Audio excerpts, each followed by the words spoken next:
Good morning, welcome to Wednesday.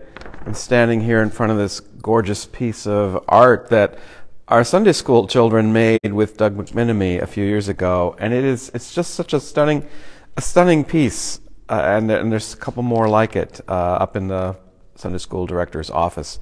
Wanted to show that. So talking about love this week, and right on cue, this wonderful story about love was in the news, and you may have missed it. It's Amy Grant.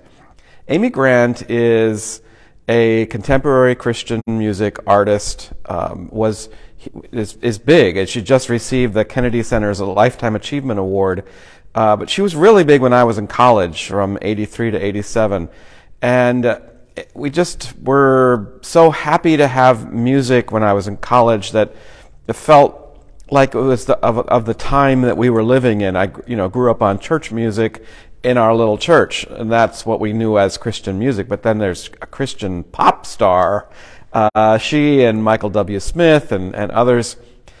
So Amy Grant always seemed like she was a pretty welcoming kind of person, but you never always quite know. And in 2013, she said about gay marriage, I never talk about anything like that. But she also had her own struggles with feeling outcast and judged. When she crossed over to the pop charts, she was judged pretty harshly by other Christians. When she divorced her husband, Gary Chapman, much of evangelical Christianity just devoured her. And so she knows what it feels like to be targeted and hurt very deeply. And so she came out in an interview and said, well, first of all, she's hosting her niece's same-gender wedding at her farm. That's the big news. Amy Grant, the darling of Christian music, is hosting her niece's wedding at her farm. Franklin Graham came out feeling as though it was necessary for him to insert himself into this family joy and saying all kinds of nasty things. And by the way, if you haven't seen the documentary about him and the pool boy and his wife, you gotta watch it. I can't remember if it's Hulu or which one it is. But anyway, so Amy Grant had said in 2021, "Who loves us more than the one who made us?" None of us are a surprise to God. Nothing about who we are or what we've done. That's why, to me, it's so important to set a welcome table.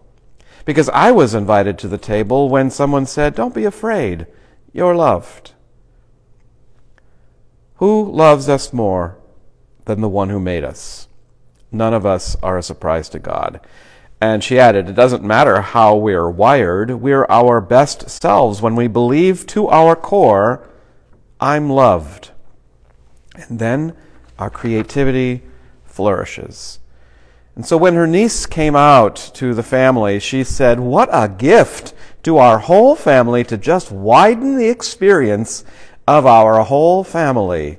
What a wonderful response. She said, Jesus, you just narrowed it down to two things. Love God and love each other. I mean, hey, that's pretty simple. Got to celebrate a love story today. And with that, I say thank you, Amy Grant. She is really a brilliant musician. And if you don't know her work, look her up on YouTube. In fact, I'm going to put a link to her song "Breath of Heaven" along with this, because it is one of the most beautiful Christmas songs of all time, and it's Mary's song called "Breath of Heaven." Thanks. Have a grateful day. Bye.